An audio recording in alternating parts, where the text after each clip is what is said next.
News our live. शासन प्रशासनमा भ्रष्टाचारले यसरी गुण लगाएको छ कि त्यसले कोरल्ने बेथितिबाट कुनै क्षेत्र प्रताडित हुन बाँकी छैन। सबैभन्दा बढी त कृषक नै हुनुपर्छ। बेथितिको अखडा बनेका सरकारी अड्डाबाट कृषकले जति दुःख यहाँ सायदै अरूले पाउँछन्। सरकारसँग कृषकको बढ्ता अपेक्षा केही छैन। समयमा मलखात पाइयोस्, बिउ बिजन नपाएर तडपनु नपरोस्, उत्पादित फसलले बजार पाओस्। विडम्बना यी सबै चिजबाट वास्तविक किसान टाढा छन्। मल अभावले त हरेक खेतीको मौसममा किसानलाई धुरुक्कै रुवाइरहेको छ। सरकार नदेखे झै गर्छ। किसानका लागि कुनै वर्ष यस्तो छैन जहाँ आवश्यक पर्दा मल खाद नपाउने र सरकारी अनुदानमा पाएको मल पनि कालाबजारीबाट महँगोमा किन्नु परेको नहोस्। अभाव त छँदैछ। महँगो मूल्य समेत भुक्तान गर्नुपर्ने कारण हो सरकारकै अकर्मण्यता र राज्यतन्त्रमा बिचौलिया तन्त्रको प्रभाव। अघिल्ला वर्षमा कृषि सामग्री केन्द्र र साल ट्रेडिङ कर्पोरेसन मार्फत सरकारले मल खरिद प्रक्रिया अघि बढाउँथ्यो। ठेकेदार पेस्की लिएर जान्थे, मल नल्याएरै हराउँथे अनि ती ठेकेदार ठुला नेताकै घरधनी वा आफन्त हुन्थे। मर्का किसानले बेहोर्नु पर्थ्यो। अहिले द्रुत प्रक्रियाबाट मल ल्याउने नाममा अर्को संदिग्ध खेल सुरु भएको छ। कृषि सामग्री कम्पनीले अनपेक्षित रूपमा मल आपूर्तिबाट हात झिकेको छ र साल ट्रेडिङले ल्याउने भनेको मलको बाटो विश्वसनीय छैन। मूल्यमा पनि पर्याप्त दुविधा छ। सरकार भने विषयको गम्भीरताबाट धेरै टाढा पुगेर आश्वासनको खेती गरिरहेको छ। यदि साँच्चै सरकार किसानका मर्काप्रति गम्भीर बन्ने हो भने रासायनिक मलमा भइरहेको अलमल र चलखेल रोकेर भरपर्दो एवं पारदर्शी प्रक्रिया अपनाउन लाग्नुपर्छ।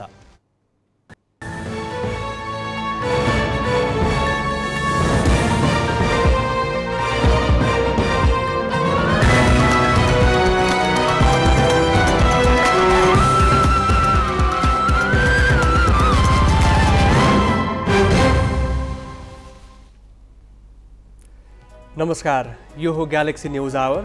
अब हेडलाइन्स।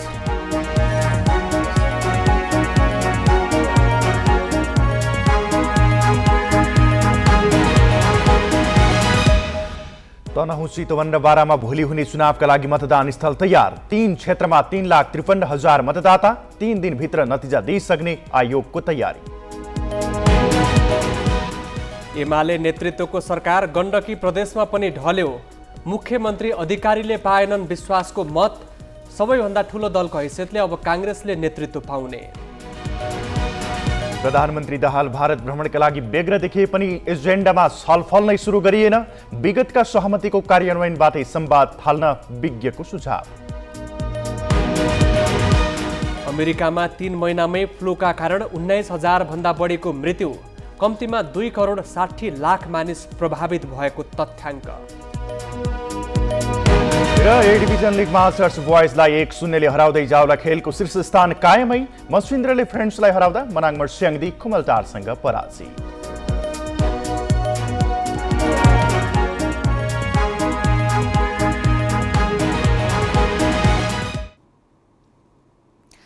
निर्वाचन आयोगले बारा 2, चितवन 2 र तनहुँ 1 मा भोलि हुने उपनिर्वाचनका लागि मतदान स्थल तयार पारिएको छ।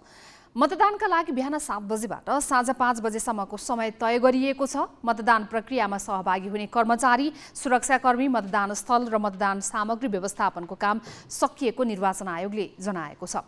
3 क्षेत्रको मात्र चुनाव भए पनि चर्चित अनुहारहरू मैदानमा भएकाले देशैभरको ध्यान यसले तानेको छ।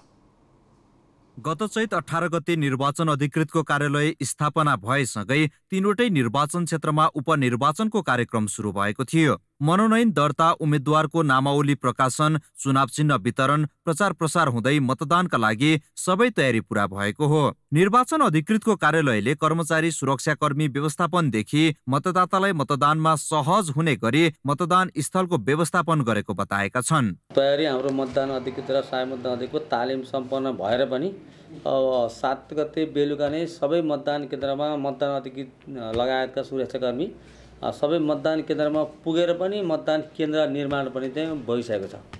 निर्वाचनलाई स्वतन्त्र, निष्पक्ष, भयरहित र पारदर्शी बनाउन आयोगले सबै तयारी गरिसकेको जनाएको छ। मतदान प्रक्रियालाई कहीँ कतैबाट कसैले प्रभावित बनाउन खोजे कानुनमा भएको व्यवस्था अनुसार कारबाही गर्ने पनि आयोगको भनाइ छ। उपनिर्वाचन सम्पन्न गर्न सहयोगका लागि राजनीतिक दल, उम्मेद्वार, मतदाता, नागरिक समाज लगायत सबै सरोकारवालासँग आयोगले आग्रह पनि गरेको छ। मतदान केन्द्रहरूमा फरक क्षमता भएका व्यक्ति, ज्येष्ठ नागरिक लगायतका मतदातालाई सहजीकरणका लागि विशेष व्यवस्था गरिएको पनि निर्वाचन अधिकृतहरूले बताएका छन्। अब ज्येष्ठ नागरिकहरू, विभिन्न अपाङ्गता भएका, डिसेबिलिटिज भएका चाहिँ व्यक्तिहरू, महिलाहरू, खास गरी चाहिँ बालबालिका साथमा भएका, ब्रेस्ट फिडिङ गर्नुपर्ने खालका महिलाहरू, यस्ता किसिमका चाहिँ असक्षम, अरू कुनै प्रकारले चाहिँ असक्षमता भएका व्यक्तिहरूको लागि लाइनमा बस्न नपर्ने र उहाँहरूलाई चाहिँ त्यो मतदान केन्द्रमा पुगिसकेपछि सहज तरिकाबाट मतदान गर्न पाउने व्यवस्था पनि त्यहाँ मिलाएको हुन्छ। उपनिर्वाचन हुने क्षेत्रमा अति आवश्यक बाहेक सबै सवारी साधन सञ्चालनमा रोक लगाइएको छ। मौन अवधि भएकाले आइतबार साँझ 5 बजे मतदान नसकिएसम्म उम्मेद्वारले आफ्नो प्रचार प्रसार गर्न पाउँदैनन्। सबै स्रोत, साधन र जनशक्तिको प्रयोग भएकाले तीनै क्षेत्रमा मतदान शान्त वातावरणमा हुने आयोगको दाबी छ।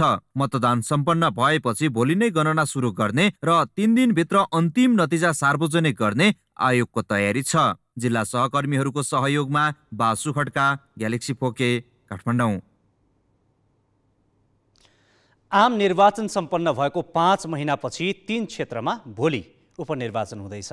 प्रतिनिधि सभाका 3 सदस्यका लागि 69 जना प्रतिस्पर्धामा छन्।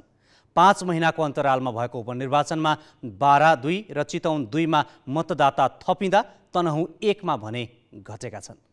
5 महिना अघि अर्थात् मङ्सिर 4 गते आम चुनाव भएको थियो। त्यतिखेरको तुलनामा अहिले उपनिर्वाचन हुन लागेका 3 क्षेत्रमा मतदाताको संख्या उल्लेख्य परिवर्तन देखिएको छ। निर्वाचन आयोगका अनुसार उपनिर्वाचन हुन लागेका 3 क्षेत्रमा मत दिन पाउने मतदाता संख्या 3,53,248 छ। यी 3 क्षेत्रमध्ये तनहुँ 1 मा मतदाता केही घटेका छन्। अहिले त्यहाँ 1,23,120 जनाको नाम मतदाता सूचीमा छ। मङ्सिरमा भएको निर्वाचनमा यो क्षेत्रमा 1,23,305 मतदाता थिए। यसबीच 185 मतदाता घटेको देखिन्छ। यस्तै चितवन 2 मा 470 मतदाता थपिएका छन्। यस निर्वाचन क्षेत्रमा मतदान गर्न पाउने मतदाताको संख्या 1,24,695 छ। मङ्सिर 4 को निर्वाचनमा 1,24,225 मतदाता थिए। बारा 2 मा मङ्सिर 4 गते सम्पन्न प्रदेश तथा प्रतिनिधि सभा सदस्य निर्वाचनमा 1,05,011 मतदाता थिए, जसमा पुरुष 58,742 र महिला 46,269 थिए। सो निर्वाचन क्षेत्रमा 237 जना मतदाता थपिएपछि अहिले 1,05,248 पुगेको छ। यस्तै उपनिर्वाचनका लागि 3 वटै क्षेत्रका लागि 194 मतदान स्थल र 427 मतदान केन्द्र तोकिएका छन्। आयोगका अनुसार चितवन 2 मा 43 मतदान स्थलमा 138 मतदान केन्द्र, बारा 2 मा 82 मतदान स्थलमा 137 मतदान केन्द्र र तनहुँ 1 मा 69 मतदान स्थलमा 152 मतदान केन्द्र रहेका छन्। Angraj Neupane, galaxy four K, Kathmandu. अब केही न्युज संक्षेपमा। विश्वासको मत पाउन नसकेपछि गठन भएको 3 महिनामै गण्डकी प्रदेशका मुख्यमन्त्री खगराज अधिकारी नेतृत्वको सरकार ढलेको छ। नयाँ मुख्यमन्त्री भने टुङ्गो लगाइएको छैन। मुख्यमन्त्री अधिकारीले प्रदेशसभामा आफूलाई विश्वासको मत छ भनी राखेको प्रस्ताव बहुमतले अस्वीकृत भएको छ। उनको पक्षमा 22 मत परेको छ भने प्रदेशसभाका 35 सदस्यले विपक्षमा मत दिएका थिए। सरकारमा सहभागी माओवादी केन्द्रले चैत 10 गते समर्थन फिर्ता लिई सरकारबाट बाहिरिएपछि मुख्यमन्त्री अधिकारी अल्पमतमा परेका थिए। नेपाली काङ्ग्रेसका 27, माओवादी केन्द्रका 7 र 1 जना स्वतन्त्र सांसदले भने मुख्यमन्त्री अधिकारीको विपक्षमा मत दिए। 33 सांसदको समर्थनसहित अधिकारी पुस 25 गते मुख्यमन्त्री नियुक्त भएका थिए।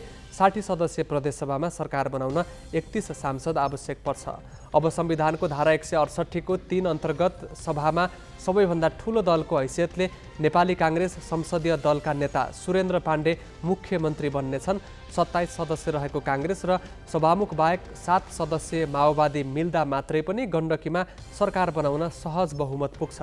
स्वतन्त्र सांसद दीपक मनाङ्गे समेत थपिँदा नयाँ गठबन्धनतर्फ 35 सांसद पुग्नेछन्। कोशी प्रदेशको नामकरणको विषयमा विराटनगरमा पहिचानवादी पक्षधर र प्रहरी बीच झडप भएको छ। परिस्थिति नियन्त्रणमा लिन प्रहरीले आन्दोलनकारी विरुद्ध 81 सेल असुर ग्यास प्रहार गरेको छ। झडपमा 6 जना प्रहरी र 4 जना आन्दोलनकारी गरी 10 जना घाइते भएका छन्। आन्दोलनकारी प्रहरीको अवरोध तोडेर मुख्यमन्त्री कार्यालयतिर अगाडि बढ्न खोजेपछि झडप भएको हो। कोशी प्रदेश नामाङ्कन खारेजीको माग राखेर पहिचानवादी पक्षधरले चैत 5 गतेदेखि विराटनगरमा प्रदर्शन गर्दै आएका छन्। प्रदर्शनको क्रममा घाइते भएका पद्म लिम्बू लाजेहाङको उपचारका क्रममा चैत 10 गते धरानमा मृत्यु भएको थियो। इस्लाम धर्मावलम्बीहरूले आज ईद उल फित्र मनाएका छन्। मस्जिद तथा ईदगाहमा सामूहिक नमाज पढेर तथा प्रार्थना गरेर यो पर्व मनाउने गरिन्छ। यस पर्वमा बस्तीभित्रको मस्जिदमा सबै पुरुष भेला भएर सामूहिक नमाज पढ्ने परम्परा रहेको छ। हिजरी सम्बतको रमदान महिनाभर रोजा अर्थात् व्रत बसेका इस्लाम धर्मावलम्बी 10औं महिना सव्वालको पहिलो दिन आज विशेष नमाज पाठ गरी ठुलाबडाबाट आशीर्वाद लिएर ईद उल फित्र पर्व मनाउँछन्। पर्वका लागि 1 महिनासम्म उपवास बसेका मुस्लिम समुदायले आज एक आपसमा बधाई तथा शुभकामना साटासाट गरेका छन्। आजको दिनलाई नयाँ वर्षसँगै सुरु भएको रोजा व्रतको अन्तिम दिन पनि भनिन्छ। यस्तै ईद पर्वमा इस्लाम धर्मावलम्बीहरूले विशेष परिकार बिरयानी, पुलाउ, सेवई, मासुका विभिन्न परिकारहरू, फलफुल आदि खाने गर्दछन्। बाँकी प्रसङ्ग गौतम रेग्मीबाट। पद बहाली गरे लगत्तै प्रधानमन्त्री पुष्पकमल दाहालले आफ्नो पहिलो विदेश भ्रमण भारतबाटै हुने अभिव्यक्ति दिए। परराष्ट्र मन्त्री एनपी साउदले पनि जिम्मेवारी सम्हाले लगत्तै आफ्नो पहिलो काम प्रधानमन्त्रीको भारत भ्रमणको तयारी नै रहेको बताए। यसले यसअघि चीनको बोआओ फोरममा निम्तो पाए पनि नगएका प्रधानमन्त्री दाहालले भारततर्फको भ्रमणलाई भने उच्च प्राथमिकतामा राखेको सङ्केत गर्छ। भारत जान व्यग्र देखिए पनि दाहालले भ्रमणका क्रममा नेपालले उठाउने मुद्दाबारे भने छलफल र परामर्श गरेका छैनन्। कमजोर जगमा प्रधानमन्त्री बनेका दाहालले राष्ट्रिय सहमतिका लागि पहल कदमी पनि लिएका छैनन्। आफू प्रधानमन्त्री निर्वाचित भए लगत्तै दाहालले गत फागुन 1 गते नेपाल आएका भारतीय विदेश सचिव विनय मोहन क्वात्रासँगको भेटवार्ताका क्रममा पनि भारत भ्रमणको सम्भावित मितिबारे छलफल गरेका थिए। तर हालै आफ्ना राजदूत मार्फत भारतीय समकक्षी नरेन्द्र मोदीले दाहाललाई भ्रमणको निम्तो दिएको विवरण बाहिर आएको छ। साथै सरकारले पनि भ्रमणको तयारी थालेको नेताहरूका अभिव्यक्तिबाट बुझिन्छ। मिति सार्वजनिक नगरिए पनि वैशाख अन्तिम वा जेठ पहिलो साताभित्र प्रधानमन्त्री दाहाल भारत भ्रमणमा जान सक्ने आकलन गरिएको छ। तर सरकारका तर्फबाट एजेन्डा र तालिका भने सार्वजनिक गरिएको छैन। प्रधानमन्त्रीको भारत भ्रमण हुने भन्ने कुरा छ, तर त्यसको मिति फिक्स भएको छैन। त्यसकारणले गर्दाखेरिमा मिति फिक्स भएपछि नै अब नेपाल सरकारले एउटा छिमेकी राष्ट्रको जुन हाम्रो भारत छिमेकी राष्ट्र छ, छिमेकी राष्ट्रसँग भेटघाट हुँदाखेरि के तयारी गर्ने भने मन्त्रालयकाहरूले आफ्ना प्रायोरिटीका आधारमा योजनाहरू बनाउँछन्। अब तयारी त विभिन्न चरणमा भइ नै राखेको कुराहरू भइहाल्यो। हाम्रो प्रायोरिटी छँदैछन् सबै होइन। हाम्रो जलस्रोतको क्षेत्र छ, हाम्रो कम्युनिकेसनको क्षेत्र छ, अब थुप्रै कुराहरू पनि छन्। तिनी कुराहरूमा मन्त्रालयहरूले आवश्यक तयारी गर्ने नै छन्। विगतमा 2 पटक पद सम्हालिसके पनि भारतसँगको सम्बन्ध सुमधुर नहुँदा अप्ठ्यारोमा परेर सरकारबाटै बाहिरिनु परेको अनुभवका आधारमा पनि दाहालले यसपालि दक्षिणी छिमेकीसँगको सम्बन्ध सुधारमा बढी जोड दिन खोजेको देखिन्छ। तर यसबीचमा भारतसँगको सम्बन्ध सामान्य बनिसकेको छैन।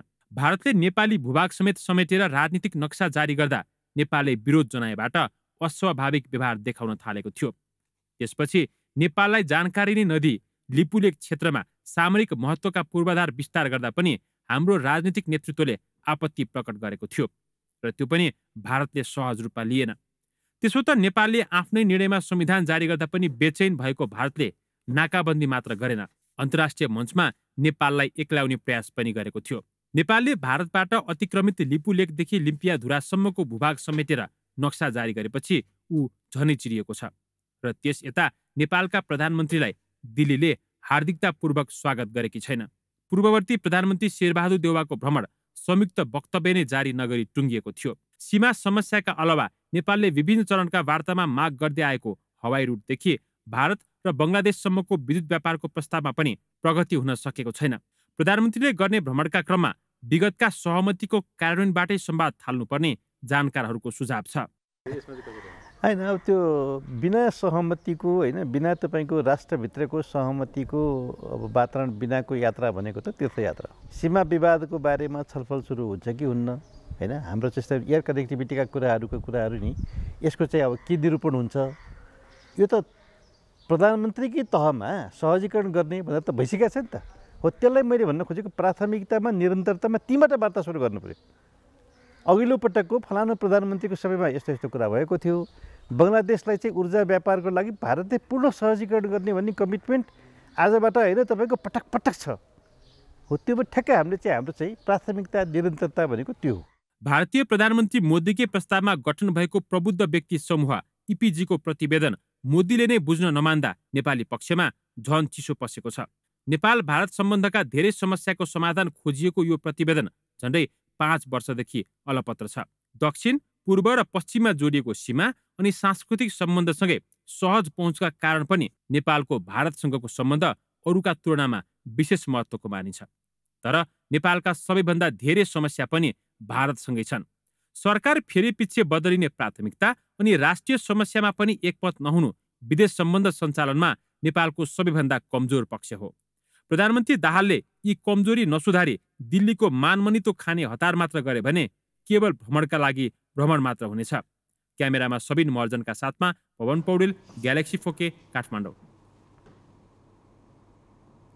यसैबीच हामीले भू राजनीतिक मामिलाका जानकार चन्द्रदेव भट्टलाई प्रधानमन्त्रीको भारत भ्रमणका प्राथमिकता के हुनुपर्छ भनेर सोधेका छौँ हामीले त्यो कुरा प्रश्नसँग राख्नुपर्छ जुन हवाई रुटको हो जसले गर्दाखेरि हाम्रो पोखरा विमानस्थलदेखि लिएर अरू विमानस्थलहरू र हाम्रो जुन किसिमको रुटमा जुन एउटा ट्राफिक देखिरहेछ पछिल्लो दिनमा त्यसलाई व्यवस्थापन गर्नुको लागि पनि हामीले भारतसँग अल्टरनेटिभ एयर रुटको विषयमा चाहिँ कुरा गर्नु अति जरुरी छ कि जस्तो लाग्छ अर्को कुरा होला बङ्गलादेशसँगको बिजुली निर्यात गर्ने पक्षमा त्यो पक्षमा पनि हामीलाई चाहिँ किनकि भारतसँग चाहिँ भारतलाई हामीले कन्फिडेन्समा लिनुपर्ने हुन्छ तर यो सबै कुराहरू गर्नुभन्दा पहिले हामीले एक पोलिटिकल लेभलमा चाहिँ एक किसिमको विश्वासको वातावरण सिर्जना गर्न सक्यौँ भने यो कुराहरू पछि गर्न चाहिँ सजिलो हुन्छ अहिले त त्यो अवस्था पनि देखिँदैन कि हामी कहाँ चाहिँ पछिल्लो जुन नक्सापछि जुन किसिमको सम्बन्ध जुन किसिमको उतार चढावहरू देखियो सम्बन्धमा त्यसले गर्दाखेरि चाहिँ हामीलाई चाहिँ धेरै कुराहरू अगाडि बढाउन अप्ठ्यारो भइरहेछ त्यही भएर हामीले चाहिँ अहिले कन्फिडेन्समै काम गर्ने हो कि जस्तो कन्फिडेन्समा भन्नाले चाहिँ हामीले जुन हिसाबले एकतर्फी भनौँ न अब जसरी हामीले त्यो नक्साको कुरालाई लियौँ बायोलेटरली त्यसलाई डिल गरेको भए त्यो झन् सजिलो हुन्थ्यो होला अब हामीले नक्सा चाहिँ संविधानमा हामीले त्यसलाई राखिसक्यौँ हैन तर उसले चाहिँ अब त्यसमा चाहिँ भारत चाहिँ वार्तामा बस्न तयार छैन हैन अब यस्तो अवस्थामा चाहिँ त्यो एउटा जुन त्यो गाँठो फुकाउनुको लागि सबभन्दा महत्त्वपूर्ण पक्ष त त्यो वार्ता नै हो नि त त्यो वार्ताको ढोका चाहिँ हामीले खोल्नुपर्ने हुन्छ के त्यो ढोका खोलिसकेपछि अरू ढोका खोल्छन् अहिले हामीले चाहिँ ढोका खोल्ने नै कोसिस गरिरहेको छैनौँ भारतले पनि चाहिँ के गरिरहेछ भने पछिल्लो दिनमा भिजिट चाहिँ होस् तर यो जुन छ नि एकदम संवेदन सिरियस इस्युजहरू जुन महत्त्वपूर्ण इस्युजहरूलाई चाहिँ उसले पनि उठाउन खोजिरहेको छैन अब केही न्युज संक्षेपमा कञ्चनपुरको बेलौरी भन्सार खुला गर्न माग गर्दै आन्दोलन भएको छ सदरमुकाम महेन्द्रनगर सारिएपछि ओझेलमा पर्दै आएको बेलौरी भन्सार 1 वर्षदेखि बन्द छ बेलौरी क्षेत्रको विकास र समृद्धिसँग जोडिएको भन्सार लामो समयदेखि बन्द हुँदा अप्ठ्यारोमा परेको भन्दै उद्योगी व्यवसायीले खुला गर्न माग गरेका छन् उनीहरूले आज दबाब स्वरूप र्याली समेत निकालेका छन् 1 वर्षदेखि लगाएको तालचा तत्काल नखोलिए थप सङ्घर्षका कार्यक्रम गर्ने स्थानीयवासीले सरकारलाई चेतावनी दिएका छन् उनीहरूले भन्सार खुला गरी स्तरोन्नति गर्नुपर्ने आवाज अघि सारेका छन् बेलौरी भन्सार राजस्व वृद्धिको पर्याप्त सम्भावना बोकेको भन्सार रहेको उनीहरूको बुझाइ छ सुदूरपश्चिमकै हबको रूपमा चिनिएको भन्सारमा ताला लाग्दा यहाँको बजार व्यवसाय र नेपालको अर्थतन्त्रमा समेत असर पार्ने आन्दोलनमा सहभागीले बताएका छन्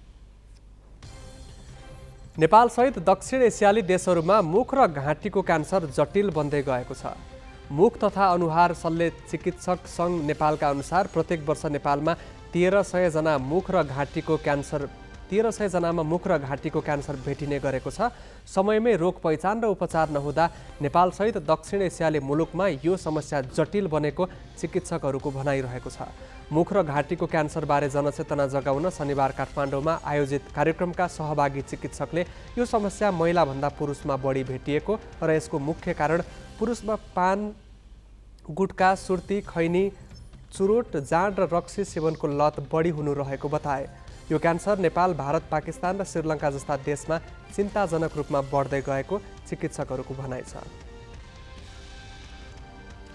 दैलेखको नारायण नगरपालिकाले बाटो विस्तार गर्ने क्रममा महाकवि लक्ष्मीप्रसाद देवकोटाको शालिग ढालेपछि तीव्र आलोचना भएको छ। सडक फराकिलो गर्ने नाममा नगरपालिकाले गएको बुधबार साँझ डोजर प्रयोग गरी शालिग ढालेको थियो। 21 वर्ष पुरानो शालिग नगरपालिकाले भत्काएपछि सामाजिक सञ्जाल र स्थानीय स्तरमा विरोध भएको छ।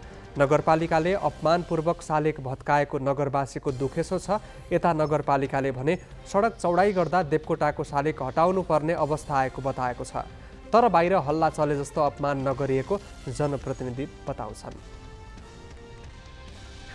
अमेरिकामा यो वर्ष फ्लूका कारण 19,000 भन्दा बढीको मृत्यु भएको छ।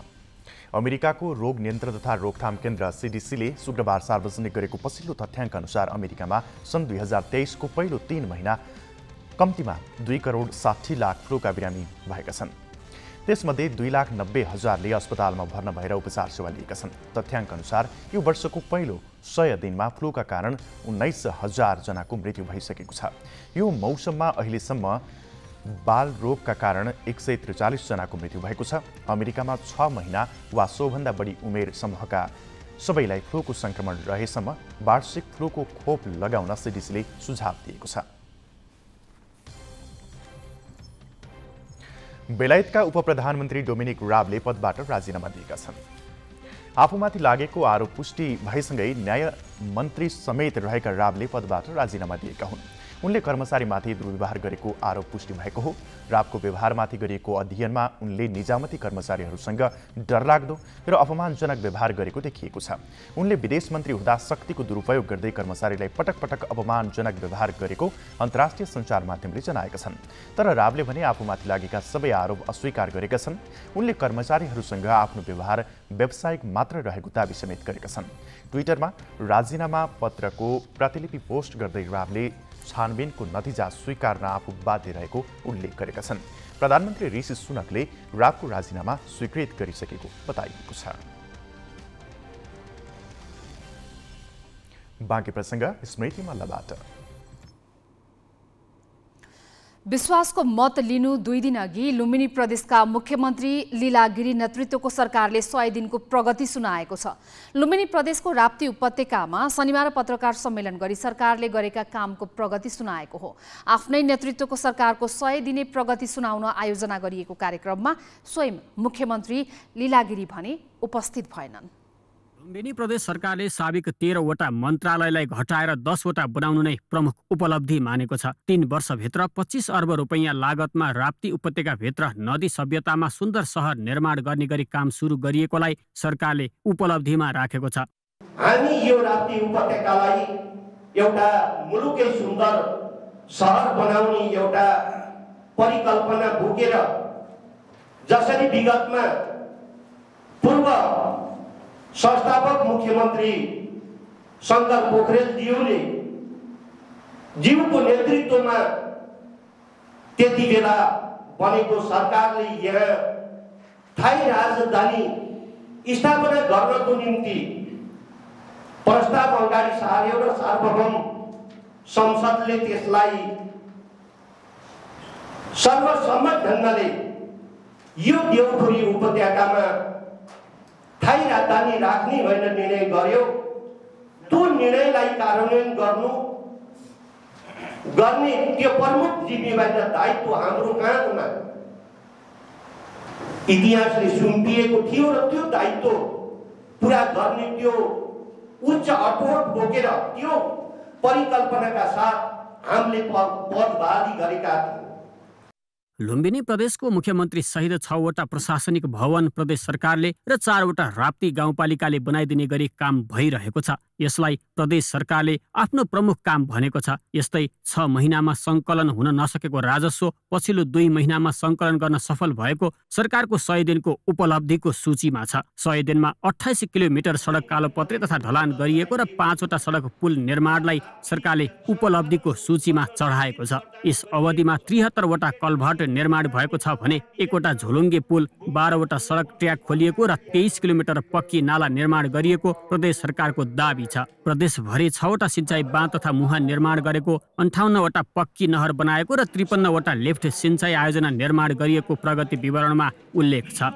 आफ्नो 100 दिने प्रगति सुनाइरहँदा 2 दिनभित्र मुख्यमन्त्री गिरीले विश्वासको मत लिनुपर्नेछ। लुम्बिनी प्रदेशमा माओवादी सहित 8 दलले सरकारको समर्थन फिर्ता लिएपछि प्रदेश सरकार अल्पमतमा परेको हो। काङ्ग्रेस संसदीय दलका नेता डिल्ली बहादुर चौधरीलाई मुख्यमन्त्री नियुक्त गर्न मागसहित लुम्बिनी प्रदेश प्रमुख अमिक शेरचन समक्ष गठबन्धनमा आबद्ध दलका 53 सांसदहरूको हस्ताक्षर सहितको दाबी पेश भइसकेको छ। यो संख्या प्रदेशको बहुमत सांसद संख्या हो। तर प्रदेश प्रमुख शेरचनले तत्काल अर्को सरकारको गठनमा लाग्न संविधानले नदिने भन्दै मुख्यमन्त्री लीला गिरीलाई 30 दिनभित्र विश्वासको मत लिने सुविधा उपलब्ध गराएपछि प्रदेशसभाको बैठक आह्वान गरिएको हो। मुख्यमन्त्री गिरीले वैशाख 11 गतेभित्र विश्वासको मत लिनुपर्ने हुन्छ। केन्द्रमा बनेको नयाँ समीकरण अनुरूप माओवादी केन्द्र, काङ्ग्रेस, नागरिक उन्मुक्ति, जसपा जनमत एकातिर हुँदा गिरीले विश्वासको मत पाउने सम्भावना कम छ। ग्यालेक्सी फोकेका लागि दाङबाट शिवराज खनाल र रोशनमान श्रेष्ठको रिपोर्ट। सवारी ऐनमा प्रत्येक सवारी साधनको सिट क्षमता उल्लेख गरिएको हुन्छ। सवारीको क्षमताभन्दा बढी यात्रु बोकेमा सवारी ऐन विपरीतको कार्य अन्तर्गत जरिवाना सहित कारबाही हुन्छ। नियमन गर्न सरकारले सडकमा ट्राफिक प्रहरी खटाएको हुन्छ। तर नियमन गर्ने अख्तियारी पाएको ट्राफिक प्रहरीकै अघि सवारी ऐन उल्लङ्घन भइरहँदा कुनै कारबाही हुन सकेको छैन।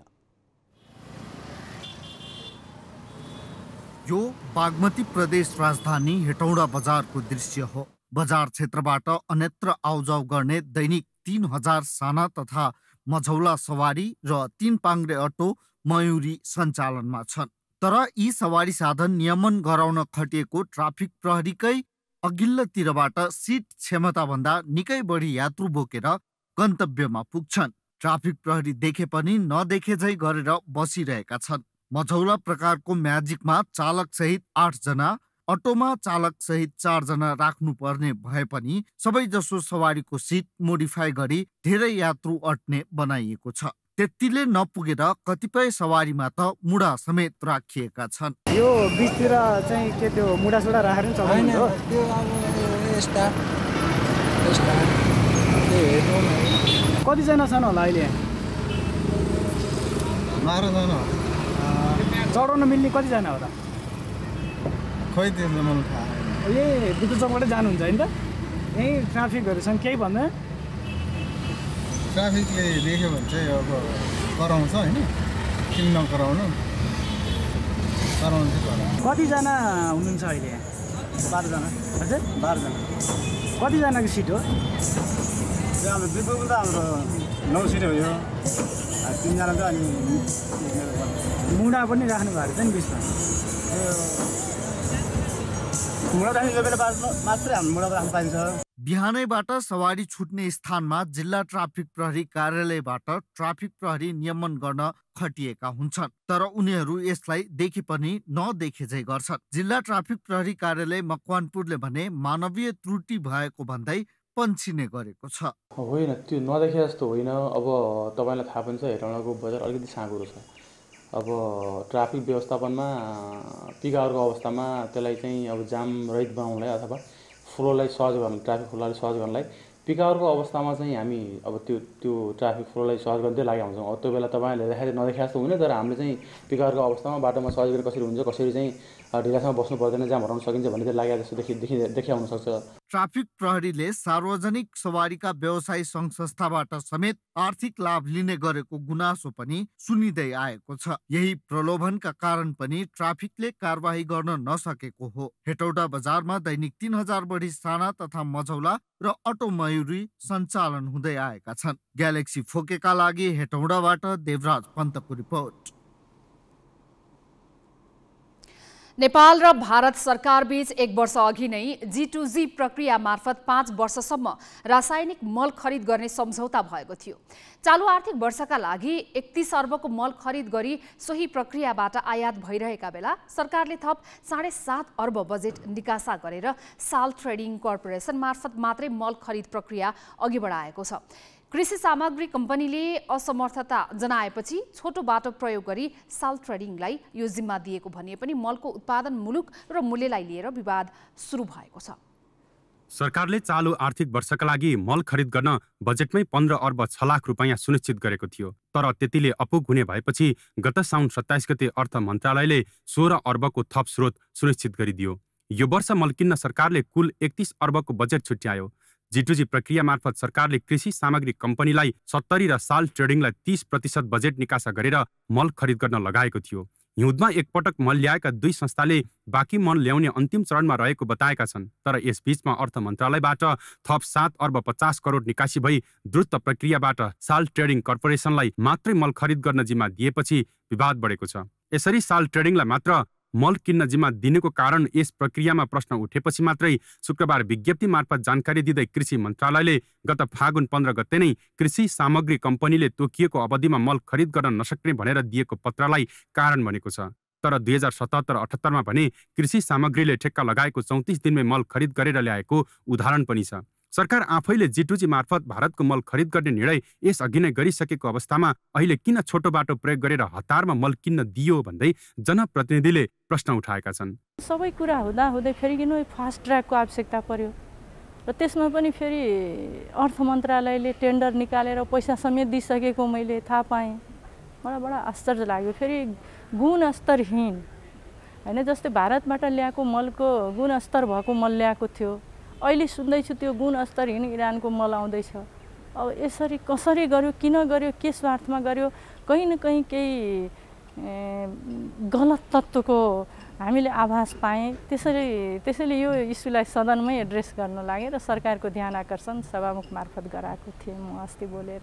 साल ट्रेडिङले गत फागुन 23 गते गरेको बोलपत्रबाट दुई कम्पनीलाई 47,000 मेट्रिक टन युरिया र 45,000 मेट्रिक टन DAP आपूर्ति गर्ने जिम्मा चैत दोस्रो साता नै दिइसकेको छ।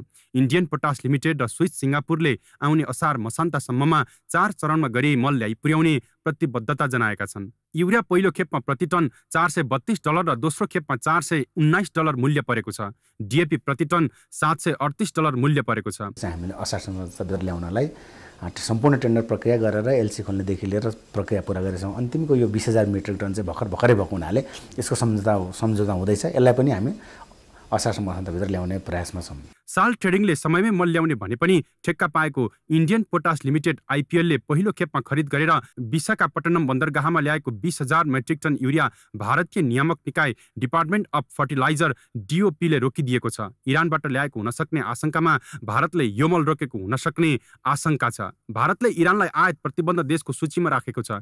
G2Gबाटै मल खरिद हुने हो भने समस्या भारत सरकारले नै मिलाउन सक्थ्यो भन्ने एक थरीको बुझाइ छ। यसअघि 2077-78 मा कृषि मन्त्री पद्मा अर्याल छँदा पनि यसै गरी छोटो बाटोबाट 50,000 मेट्रिक टन युरिया खरिद गर्न दिँदा साल ट्रेडिङले अन्तिम समयमा ल्याउन सकेको थिएन। जानकारहरूका अनुसार यसको कारण इरानको मल आयात गर्न खोज्दा कागजी तालमेल मिलाउन नसक्नु नै थियो। त्यस्तै 2077 मा कृषि सामग्री कम्पनीबाट 60,000 मेट्रिक टन युरिया मल ल्याउने ठेक्का पाएको जोशी बीजले इरानबाटै मल ल्याउने प्रयासमा असफल हुँदा कारबाहीमा परेको थियो। अहिले थप बजेट निकासा हुँदा कृषि मन्त्रालयको जिम्मेवारी प्रधानमन्त्री पुष्पकमल दाहालले नै लिएका थिए। धान रोप्ने मुख्य मौसममा यसअघि छुट्याइएको बजेटले नपुग्ने भन्दै अर्थ मन्त्रालयबाट थप निकासा गर्दा मिले मतको आशंका गरिएको हो। यस्तो आशंकालाई पुष्टि गर्ने आधार कृषि कम्पनी स्वयंले मल खरिद गर्न नसक्ने भन्दै मन्त्रालयलाई पठाएको पत्र हो। शुक्रबार मात्रै मन्त्रालयले जारी गरेको विज्ञप्ति अनुसार कृषि सामग्री कम्पनीले गत फागुन 15 गते पत्र लेख्दै तोकिएको 125 दिनमा मल ल्याउन असमर्थ रहेको जनाएको छ। हेर्नुस् मन्त्रालयको यो विज्ञप्ति।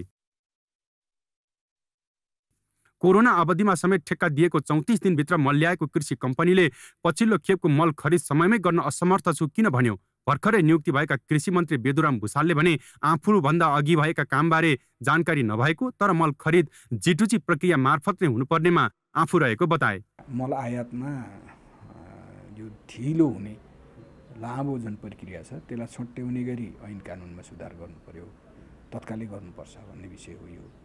दोस्रो अब यो G2Gमै जानुपर्छ, खरिद प्रक्रियामा G2Gमै जानुपर्छ र त्यो नियमित आइरहने बनाउनुपर्छ। यो जब समस्या आउँछ तब खोजी गर्ने जुन हाम्रो पहिलेदेखिको अलिअलि त्यस्तो समस्या छ त्यस्तो चाहिँ रहन दिनुहुन्न भन्ने निर्णय चाहिँ भएको छ। अब त्यो निर्णयको कार्यान्वयनमा जानुपर्छ। सरकारले यो वर्षका लागि 5,20,000 मेट्रिक टन मल आवश्यक पर्ने प्रक्षेपण गरेको छ, जसका लागि पहिलो चरणमा G2C मार्फत 3,31,500 मेट्रिक टन खरिद भई फागुन अन्त्यसम्म 2,37,500 मेट्रिक टन आयात भइसकेको मन्त्रालयले जनाएको छ। साथै 94,000 मेट्रिक टन आयातकै क्रममा रहेको र खेती लगाउने मुख्य मौसममै करिब 90,000 मेट्रिक टन अपुग हुने देखेर छोटो बाटोबाट खरिद गर्न लागि मन्त्रालयको दाबी छ। क्यामेरामा योगेश लामाका साथमा मिलन बुढाथोकी, ग्यालेक्सी फोके, काठमाडौँ।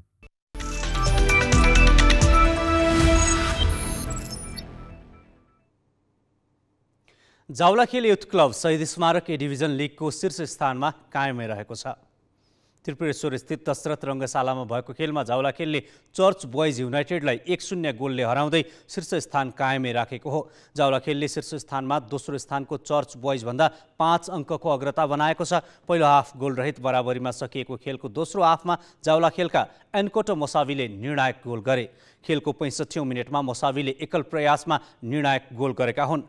फोडे फोफानाको पासमा मैदानको मध्यभागबाट एक्लै अघि बढाएर पेनाल्टी बक्स बाहिरबाट मोसावीले प्रहार गरेको लेफ्ट फुटेड शट गोलमा परिणत भएको थियो। जारी लिगमा उनको यो 9औं गोल हो। यससँगै 11 खेलबाट 7 खेलमा जित निकालेको जावलाखेल 23 अङ्कसहित शीर्ष स्थानमा छ।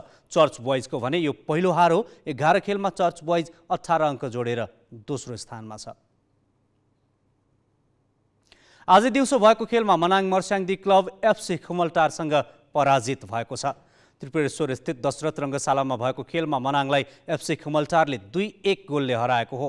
खुमलटारको जितमा मेसुके ओलोमाउले 2 गोल गरे।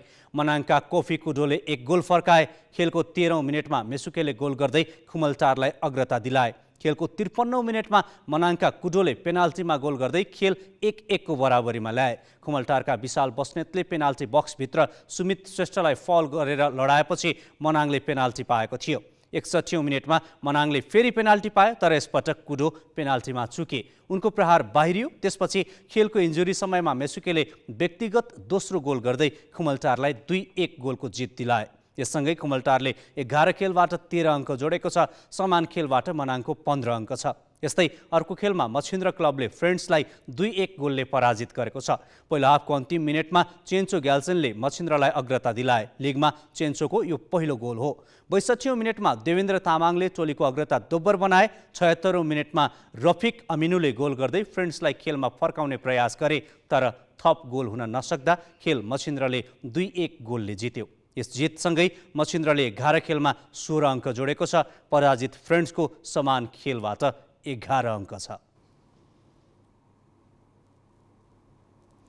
एसएससी प्रिमियर कपमा साउदी अरेबियाले पहिलो जित निकालेको छ। त्रिवी क्रिकेट मैदानमा भएको खेलमा कतारलाई 7 विकेटले पराजित गर्दै साउदीले पहिलो जित निकालेको हो।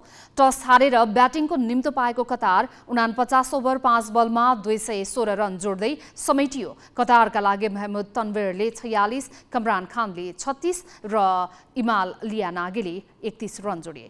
इस्तिक्यू अहमदले 4 विकेट लिए। 217 रनको लक्ष्य पछ्याएको साउदीले 34 ओभर 2 बलमा 3 विकेट गुमाएर पूरा गर्यो। साउदीको जितमा अब्दुल वाहिदले शतकीय इनिङ्स खेले। उनले 108 बलको सामना गर्दै 21 चौका र 1 छक्काको मद्दतमा 124 रन जोडे। यस्तै वाकरुल हसनले 55 रन जोड्दा हिसाम शेख 21 रनमा अभिजित रहे। कतारका इक्रामुल्लाह खानले 2 विकेट लिए। कतारको यो दोस्रो हार हो। यस्तै अर्को खेलमा कुवेतले बहराइनलाई 2 विकेटले हराएको छ। मुलपानी मैदानमा 256 रनको लक्ष्य पछ्याएको कुवेतले 44 ओभर 2 बलमा 8 विकेट गुमाएर पूरा गर्यो। कुवेतको जितमा एडनान अल्रेसले 56, मिट भावसारले 54 र यसेन पटेलले 63 रनको अर्धशतकीय इनिङ खेले। बहराइनका अब्दुल मसिदले 3 विकेट लिए। यसअघि टस हारेर पहिले ब्याटिङको निम्तो पाएको बहराइनले निर्धारित 50 ओभरमा 7 विकेट गुमाएर 255 रन जोडेको थियो। खराब सुरुवात गरेको बहराइनका लागि इमरान अनवरले 53, फियाज अहमदले 48, जुनैद अजिजले 36 तथा सोहेल अहमद र हैदर बट्टले समान 34 रन जोडे। कुवेतका सायद मनिदले 4 विकेट लिए। जुनियर र महिला गल्फ खेलाडीलाई लक्षित NGA-RNGC युवा प्रशिक्षण कार्यक्रम आजबाट रोयल नेपाल गल्फ क्लबमा सुरु भएको छ। नेपाल नम्बर 1 एमेच्योर गल्फ खेलाडी सुभाष तामाङले प्रशिक्षणको उद्घाटन गरे। प्रत्येक शनिबार रोयल नेपाल गल्फ क्लबमा सञ्चालन हुने प्रशिक्षण कार्यक्रममा आज 10 महिला सहित 45 जना सहभागी भए। सहभागी प्रशिक्षार्थीलाई RNGC head pro Deepak Thapa सहित प्रोफेसनल गल्फर राम थापा, रमेश नगरकोटी, रवि खड्का, सञ्जय लामा, सचिन भट्टराई र सञ्जोग मुक्तानले तालिम प्रदान गर्नेछन्।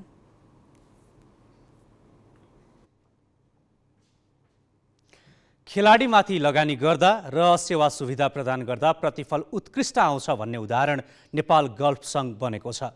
लामो समयदेखि गल्फ सङ्घको मेहनतकै कारण अहिले एमेच्योर खेलाडीहरू प्रोफेसनल खेलाडीलाई चुनौती दिन मात्र होइन, गल्फ टुरमा उपाधि खोज्न समेत सफल भइरहेका छन्। जारी सूर्य नेपाल गल्फ टुरको पछिल्लो 2 प्रतियोगितामा 2 एमेच्योर खेलाडी सद्भाव आचार्य र सुभाष तामाङले प्रो र एमेच्योर दुवैतर्फको उपाधि जिते। सुभाष तामाङ, सद्भाव आचार्य र शुक्रबहादुर राई अहिलेका सफल गल्फर हुन्। सुभाष र सद्भाव एमेच्योर खेलाडी हुन् भने शुक्र प्रोफेसनल गल्फर। नेपाल गल्फ सङ्घकै उत्पादन शुक्र 13औं दक्षिण एसियाली खेलकुदमा राष्ट्रलाई स्वर्ण दिलाएपछि प्रो टर्न भएका हुन्। उनी अहिले नेपाल नम्बर 1 प्रो गल्फर हुन्। उनले भारतीय गल्फ टुरमा पनि नेपालको प्रतिनिधित्व गरिरहेका छन्। यिनै शुक्रसँगै एमेच्योर द्वय सुभाष र सद्भाव सूर्य नेपाल टुरका उपाधि दावेदार खेलाडी हुन्। गल्फ सङ्घले सुभाषको घर निर्माणदेखि प्रशिक्षण लगायत सम्पूर्ण जिम्मेवारी लियो, जसको कारण उनले खेलमा मात्र केन्द्रित हुने अवसर पाए। सद्भावको भने कथा बेग्लै छ। उनले सायद विरासतमा गल्फ पाए। उनी गल्फ खेल्ने उनको परिवारको तेस्रो पिढीका खेलाडी हुन्। पहिला हजुरबुवाले गल्फ खेल्न सुरु गरे। सद्भावका बुवा दीपक आचार्य नेपाली प्रोफेसनल गल्फका सफल खेलाडी हुन्। अहिले 16 वर्षका सद्भाव उदाउदा खेलाडी हुन्। टुर्नामेन्ट अब लाइक मैले आफ्नो पर्फर्मेन्स अनुसार हेर्दाखेरि टुर्नामेन्टमा मैले अझै एक्स्ट्रा अचिभ गर्न सक्छु भन्ने जस्तो मलाई लाग्छ। अनि यस देयर डेफिनेटली एरर्स, अब त्यो एरर घटाएर मैले अझै त्यो राम्रो खेल्न सक्यो भने I think I would win championships in a much higher level. उनले यस टुरको 6औं उपाधि सूर्य नेपाल च्यालेन्ज जितेका थिए। कम उमेरमा प्रो टाइटल जित्ने रेकर्ड पनि बनाए। यसपछि 7औं प्रतियोगिता भने नेपाल नम्बर 1 एमेच्योर गल्फर सुभाष तामाङले जिते। सुभाषले 3 दिनका लिडर प्रोफेसनल गल्फर सञ्जय लामालाई अन्तिम दिन मात दिए। त्यस दिन 3 अन्डर 69 को कार्ड बनाउँदै समग्रमा 13 अन्डर 275 को स्कोरमा सञ्जयलाई 4 स्ट्रोकले हराउँदै उपाधि जितेका हुन्। सुभाषको यो खेल करियरको 4औं प्रोफेसनल उपाधि हो। अहिले चाहिँ नेपालमा पनि एकदम धेरै कम्पिटिसन बढिरहेछ होइन, तर खेल्न जेउस खेल्न मजा आउँछ। अब एकदम टाइट गेम भन्दा अब जसले जित्न त्यो कसले जित्छ भनेर उसले हुँदैन। एमेच्योर खेलाडीले 4 प्रोफेसनल उपाधि जित्ने सुभाष पहिलो हुन्। प्रोहरूकै टुरमा एमेच्योर खेलाडीले लगातार 2 प्रतियोगिता जित्न सफल हुनुको कारण उनीहरूको मेहनत र लगनशीलता नै प्रमुख हो। अब अभियसली होइन सबै, किन भन्दाखेरि अब प्रोहरू सबै सुत्यास्त भइरहेछ अहिले। सबै प्रोहरू लेजी भइरहेछ अहिले, किनभने एमेच्योरहरू बिहानदेखि बेलुकासम्म बेसी मेहनत गर्छ। अब उनीहरूले अब त्यो त खोजेर लगिहाल्छ नि। अब हामी अल्छी गरेर अब हामी जित्छु लान्छु त पाउँदैन। त्यो त उनीहरूले जसले मेहनत गरे उनीहरूले पाउँछ। त्यसै आफूले मेहनत गरे पो पाउँछ। मेहनत गरेर पाउँदैन। मैले ठुलो भएको खोजेर मैले पाउँदैन। यसमा चाहिँ बेसी गरी चाहिँ अलिकति बेसी मेहनत गर्नुपर्ने समय आएको छ अलिकति प्रोहरूलाई चाहिँ। सुभाष र सद्भाव अहिले भारतको तरुण सरदेसाई एकाडेमीमा प्रशिक्षण गरिरहेका छन्, जसको परिणाम युवा एमेच्योर गल्फरहरूले दशक लामो अनुभव भएका खेलाडीलाई समेत मात दिइरहेका छन्। केही दिनपछि Subhash Tamang Asia Pacific amateur championship AACले सञ्चालन गर्ने AAC एकाडेमी अस्ट्रेलियामा प्रशिक्षणका लागि जाँदैछन्। एसियन गेमलाई चाहिँ राम्रै हेल्प हुन्छ जस्तो लागिरहेछ मलाई चाहिँ। त्यहाँ गएर अस्ट्रेलियामा गएर होइन अब अलिकति ट्रेनिङ 1 हप्ताको ट्रेनिङ पनि धेरै राम्रै हो अस्ट्रेलिया भनेको देशमा होइन। अब ट्रेनिङ लिएपछि अलिक राम्रो हुन्छ जस्तो लागिरहेछ। अबको आउने एसियन गेममा चाहिँ हाम्रो टिमहरू पनि स्ट्रङ छ एसियन गेममा होइन। हाम्रो टिमहरूले पनि अलि राम्रो खेल्नुभयो भने यसपालि चाहिँ एसियन गेममा के हुन्छ कि भनेर आश चाहिँ बोकेर हिँडिरहेछौँ सबैजना। अब यिनै एमेच्योर द्वय सुभाष र सद्भावसँगै शुक्रबाट एसियाली खेलकुदमा उत्कृष्ट प्रदर्शनको अपेक्षा गरिएको छ। हामी ग्यालेक्सी न्युज आवरको अन्त्यमा छौँ। जाँदा जाँदै हेडलाइन्स।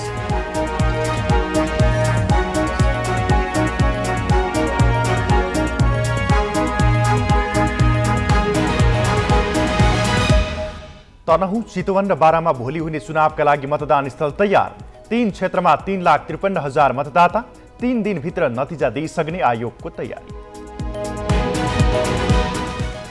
एमाले नेतृत्वको सरकार गण्डकी प्रदेशमा पनि ढल्यो। मुख्यमन्त्री अधिकारीले पाएनन् विश्वासको मत। सबैभन्दा ठूलो दलको हैसियतले अब काङ्ग्रेसले नेतृत्व पाउने। प्रधानमन्त्री दाहाल भारत भ्रमणका लागि व्यग्र देखिए पनि एजेन्डामा छलफल नै सुरु गरिएन। विगतका सहमतिको कार्यान्वयनबाटै संवाद थाल्न विज्ञको सुझाव। अमेरिकामा 3 महिनामै फ्लूका कारण 19,000 भन्दा बढीको मृत्यु। कम्तीमा 2,60,00,000 मानिस प्रभावित भएको तथ्याङ्क। शहीद स्मारक ए डिभिजन लिगमा चर्च बॉयजलाई 1-0 हराउँदै जावला खेलको शीर्ष स्थान कायमै। दिउँसो भएको खेलमा मसिन्द्रले फ्रेन्ड्सलाई हराउँदा मनाङ मर्स्याङले भने खुमलटारसँग पराजित।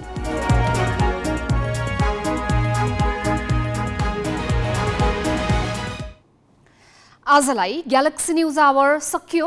नमस्ते।